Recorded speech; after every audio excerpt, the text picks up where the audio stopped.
Okay, so we're at page 159, and Odysseus is bragging about what he has done, and the Cyclops is throwing chunks of mountain at the ship. He's blind, but he can hear where the voice is coming from. I got the longest boat hook out and stood fending us off, with furious nods to all to put their backs into a racing stroke. Row, row, or perish. So the long oars bent, kicking the foam sternward, making head until we drew away and twice as far.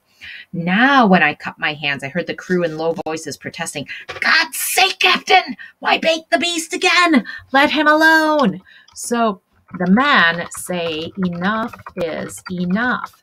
Don't make him throw another mountain top at us. Does Odysseus listen?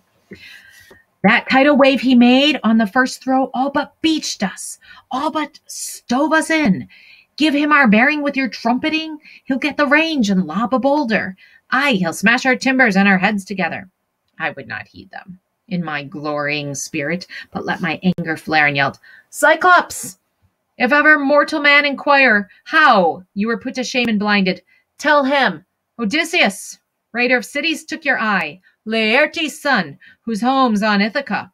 At this he gave a mighty sob and rumbled, Now comes the weird upon me, spoken of old. A wizard, grand and wondrous, lived here, Telemus, a son of Eremus. Great length of days he had in wizardry among the Cyclopses, and these things he foretold for time to come.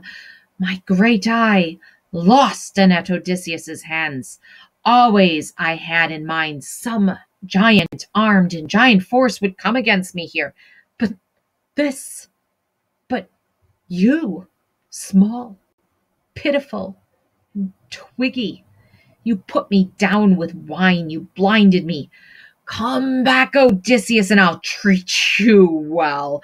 Praying the god of earthquake to befriend you, his son I am, for he by his avowal fathered me, and if he will, he may heal me of this black wound, he and no other of all the happy gods or mortal men. Few words I shouted in reply to him. If I could take your life, I would, and take your time away, and hurl you down to hell. The god of earthquake could not heal you there. At this, he stretched his hands out in the darkness toward the sky of stars and prayed Poseidon. Okay, so we're going to have some serious foreshadowing here. Why it takes Odysseus so long to get home. It's all because of his bragging and his curiosity in having to do this, and also why no others survive. Oh, hear me, Lord blue girdler of the islands. If I am thine indeed, and thou art father, grant that Odysseus, raider of cities, never see his home. Laertes' son, I mean, who kept his hall on Ithaca. Should destiny intend that he shall see his roof again among his family in his fatherland, far be that day, and dark the years between. Let him lose all companions and return under strange sail to bitter days at home.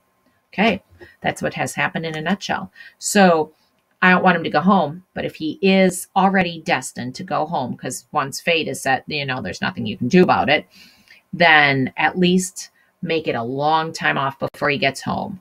And if he does have to get home, make sure all his men die, and then make sure he comes home to an awful thing going on. Lots of trouble at home.